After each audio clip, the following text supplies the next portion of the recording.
Grease Monkey in Space by Sean Lansendorfer.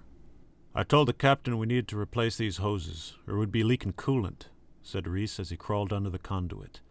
He had to rip off the fused cover just to get to it. Hand me that plasma torch. Yo, kid, the torch! Quarg, you there? Reese shouted. Quarg!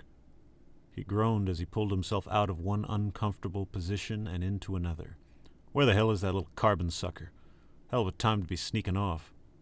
Reese shook his head and got back to it. He yanked away the terminal so he didn't have to crawl under it again. The metal was sheared to hell anyway, so it was just another thing to fix. They had been drifting for days, so the engines were the priority unless the air cut out again. Reese looked at the power cells. Half of them were blown out. There was nothing he could do about that. No jerry-rigging could compensate for a shattered regulator crystal. I told him the shields wouldn't hold, but he blew them out anyway, trying to overcharge the damn things. He took another look and had to rub his temples with his greasy hand to try and calm himself down. Great. The whole board is fried. I'm surprised we weren't blown to bits then and there. I'm talking to myself again. Reese covered his face as a seal burst and released a jet of steam that nearly cooked him. He worked quickly to fix it and acknowledged the close call. That could be happening all over the ship. What the hell did they hit us with? He did the math in his head. The second deck should be flooded with plasma venting if this busted exhaust housing is anything to go on, the engineer complained to himself. He had a moment of melancholy he stuffed down with a bit of humor. Maybe that's why Quarg is so late. He chuckled to himself to try and shake off the nerves. Reese worked his magic. He'd been hailed as a miracle worker before and wasn't about to disappoint, even if he had to work alone. The captain had always gotten them through, so it was only fair he pulled his weight here and there. The thermal control was an easy enough fix. Now they wouldn't have to huddle around the converters for residual heat. They wouldn't freeze to death, at the very least. The overworked engineer put in a few more hours of overtime before his headache kept him from reformatting the gyroscopic alignment module for the third deck. He wasn't even sure how that happened, but they weren't going anywhere without engines, so it could wait. The haggard engineer sat up and felt his back nearly give out. The doctor was a pain in the neck, but good people, as far as Materians were concerned. That didn't mean he was looking forward to paying him a visit. Doc will probably give me some sort of local cure that'll burn a hole through my stomach. I may as well just go to the mess and get another cup of coffee, skip the middleman. If I see that good-for-nothing Quarg, I'll put his feet to the fire. Reese dragged himself out and nursed the shoulder he fell on when the ship was broadsided. It would hold for now. The doc certainly had his hands full, top and bottom row, so there was no need to bother him with a few scrapes and bruises. He had a whole crew to tend to, so an old engineer could wait. Reese shuffled down the hall, grimacing at the loose cable hanging down and the blown terminals. Those things always shot out enough shrapnel to weigh down a Bulgaren once overloaded. Any bastard walking by would end up a pincushion. The poor fool manning them would probably be torn in two.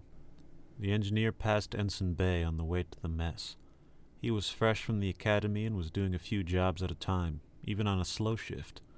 They had him scrambling up and down the line of terminals all day. Poor kid, they were running him ragged. It always seemed like he was in two places at once. Reese moved along, knowing it wasn't worth stopping him to chat. They were both too busy for pleasantries. The engineer had to delay his lunch when the air started to feel thinner. He secured his mask and rushed to life support before everyone died. Lieutenant Alvarez was already there, but she was over at the far console. She always had a strange list of priorities. What was more important than putting on your own respirator and making sure everyone didn't suffocate? He found the problem and fixed it soon enough, but could only shake his head. Those officer types were sure good at holding their breath. Alvarez didn't even look winded. She was half Throtaran, so maybe that was it. Reese assumed everyone was all right. The comms were still out, so he couldn't call it in anyway. That was enough work for today. You can't run on nothing. He felt like his own power cell wasn't drained, but blown to bits like those on the ship. Seeing his girl and getting a bite to eat would do him good. The door to the mess skittered open. He'd have to fix that. There behind the counter was Tiff. She was a lovely girl, plump and fresh-faced from one of those spacer colonies. Everyone wanted a piece of her, but Reese had her all to himself. Tiff wasn't much for talking today. She must have been shaken up from the battle. She still looked pale and cold to the touch. She was normally so upbeat. Reese blamed Zafar. The captain was a real risk-taker who was under the impression that the ship could keep delivering just because he ordered it. The engineer had told him they were low on matter and Vishnin cubes, but he insisted they could make it to Eltipoi space dock and restock then. Captain Zafar was always pushing things to the limit, but that hotshot was as cheap as he was brave.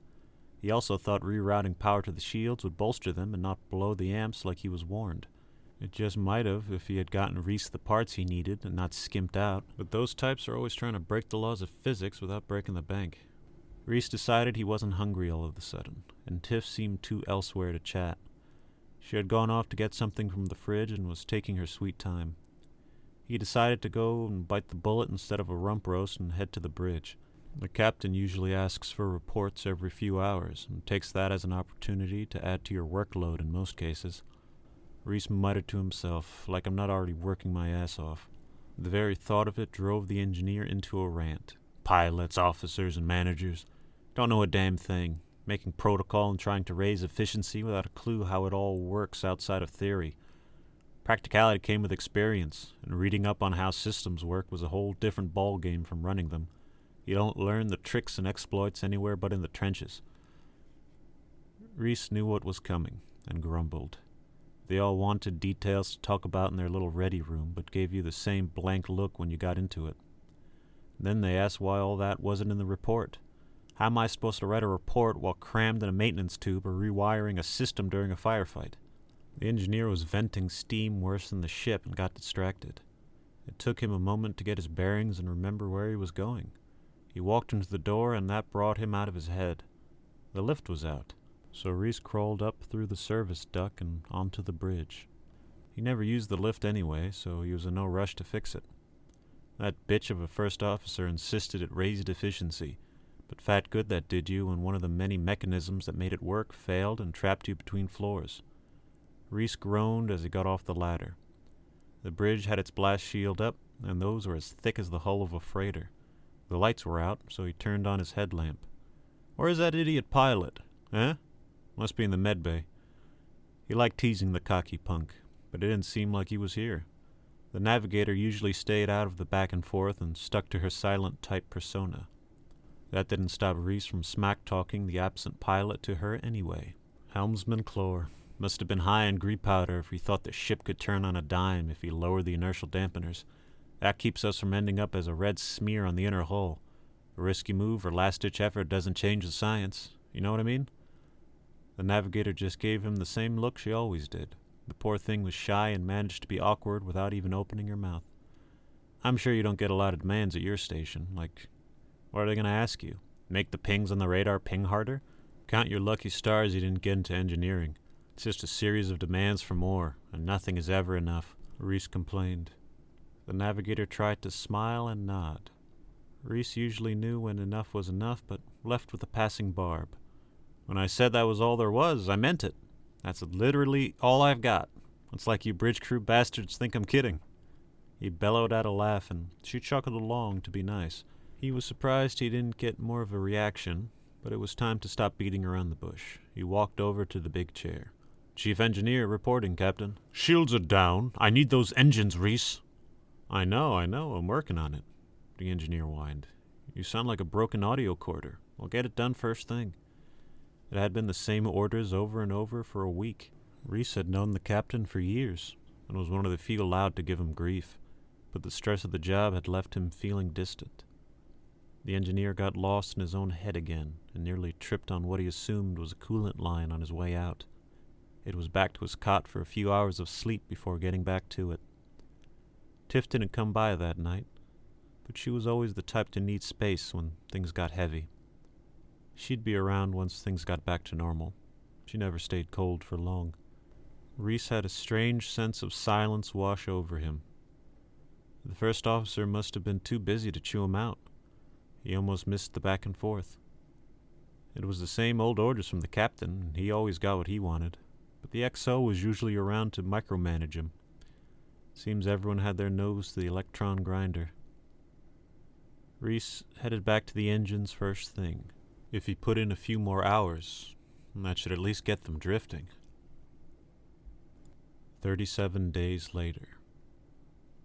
They were in the mess, enjoying what was left of the rations. Tiff did her best, and it would be a nice little last meal to share. "Feels like we've been out here forever," said Quarg. "Well, we would have gotten done faster if you had lent a hand like you were supposed to," snapped Reese.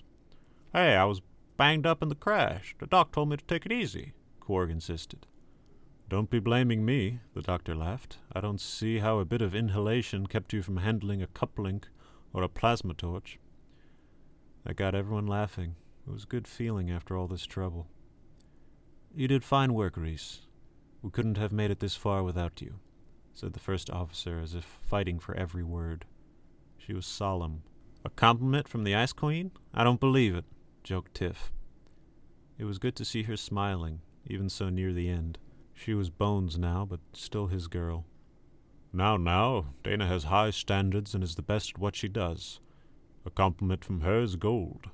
I'd put it higher than any medal," said the captain with one of his trademark smiles. Alvarez and Bay were looking out the window. The young ensign called out, "There's a ship coming! We're saved!" The crew gathered by the flickering view screen that the navigator managed to pull up to see the approaching vessel. They were all smiles and hugs, but saved their appreciation for their chief engineer. The captain looked ready to give one of his big speeches. "Thank you, Reese. You never let us down. It's because of you we made it this far." "It warms the heart, Captain. You could almost make an old grease monkey cry," said Reese. Those words meant more to him than they would ever know. 48 hours later. Reese had a good night's sleep and a proper meal before he had to meet with the officer in charge of the station they were towed to. "Mr. Comey, I am happy to see you are doing well. Can you tell me what happened?" asked the man behind the desk. "We were going through the nebula. The captain can tell you the specifics of our orders. I don't know why the hell we were buzzing around there. We had just come off another mission and the ship was tired. The old girl needed a spa day, but the captain insisted we investigate something or other before heading to Ultipoy." "I see. What can you tell me of the attack?" he asked. Reese looked troubled and was slow to begin. I don't know what it was. It came out of some anomaly or decloaked on our port side. The navigator called it out and we hailed them. But they got a shot off before we could get our shields up. Not that it mattered, the next shot buckled them, and they blew out soon after. They had some kind of weapon that sent a power surge through our systems. The engineer started tapping his finger and stopped speaking. "Do you remember what happened next?" "No," said Reese. His face dropped, and his stare was distant and unfocused. "Thank you for your time," said the officer. "I'll make sure you are very comfortable. That was quite the ordeal. Not many would have endured. Please come talk to me if you remember anything else." Reese stood abruptly, as if ready to run, but held himself back. His one hand leaning on the table, he muttered, "Thank you, sir. How's the rest of the crew?" The officer looked him in the eyes. "They are all right. You can relax." 2 security types entered. "These men will escort you to your room. Try to rest. We will have someone come to talk to you soon." Reese nodded along, but was dazed. He was helped and led down the hall. The man leading the salvage team entered the office of his superior soon after. "Report," said the officer. "It was a wreck. The USS Daedalus. I'm surprised there were any systems left running. Must have been drifting for a month or more before we stumbled upon it." He saw the look on his superior's face. "You talked to Reese, didn't you?" "Indeed, I did," he answered. "A nice enough guy. Hard-working, too. He was already trying to get a shift in. He didn't deserve what happened, and the counselor said he blocked it out completely. On the outside, on the job, he could function just fine. But it'll be bad when it finally comes to the surface." "Crew complement of the Daedalus?" asked the officer. "I'll just give you the casualty list as we know it, sir. Fatalities: Quarg, a Krogelin, died when the second-level crew quarters were flooded with plasma. He was on his way out, so he wasn't in the epicenter of the incident. He is the only body we were able to identify, so the number of people lost there is indeterminable at this present moment. The doctor, a Metarian by the name of Zeltan Filkor, was shot into space when the ship was broadsided, along with all patients and nurses on staff when the medical bay was compromised. An ensign, Bay, was blown apart by a terminal explosion. He was bisected. A colony girl by the name of Tiff was identified by dental records. She locked herself in a freezer unit, probably panicked and looked for anywhere to hide when the ship was hit. That's where Reese said he found her.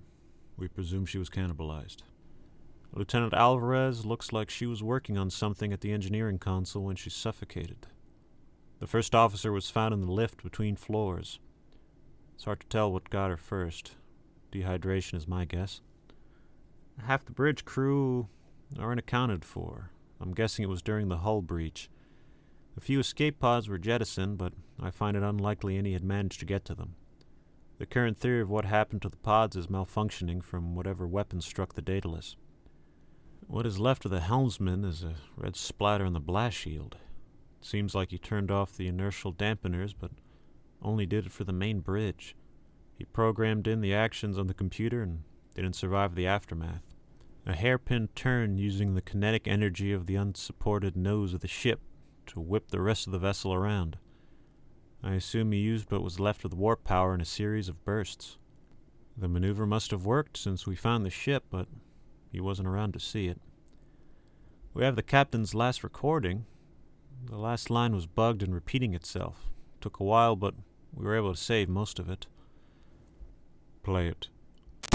This is Captain Erez Zafar of the USS Daedalus. We have been attacked by an unknown vessel and sustained heavy damage. If there is any ship in the vicinity, please assist. This is an SOS. Captain, we lost engines, but I have enough charge for a quick jump. Orders. I don't see it on scanners, sir. Well, find it before it makes another pass. Second level crew quarters flooding with plasma. The medical bay was destroyed in the first attack, sir. Shields are down. I need those engines, Reese. Seal the breach! Both men shared a moment of silence. That was likely when they were blown out into space, sir. The officer stood. I want a ship to investigate the route the Daedalus took and probes shot to scan for any unidentified ships in the sector. Yes, sir, he said and made his exit. The officer sat and thought over the situation. This was certainly just the beginning. Reese stood in the shower. He watched the water flow down the drain. His mind was misfiring like an old engine. He knew something was wrong, but couldn't put his finger on it. He was an engineer. He fixed things.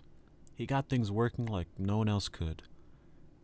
I'll figure it out, he said to himself as the shower hid his tears.